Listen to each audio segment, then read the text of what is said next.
కూడు నీడా చెలికాడు నేనేరా.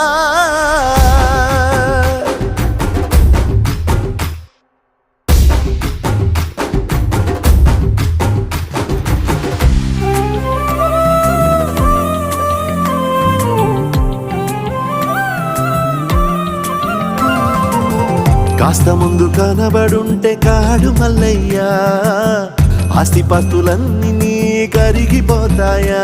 ఏమైనా నీకు న్యాయం గుందా, ఈ పైన నిన్ను వదిలేదుందా. ఎట్టగట్టనో తల తిరిగి పొగసిన పాపమంత కరిగి శివయ్యాని సిగముడిలా సిక్కుకుంటిరా. బొమ్మని దిలించిన కసురుతు కదిలించిన శూలముతో పొడిచిన పాములు కరిపించి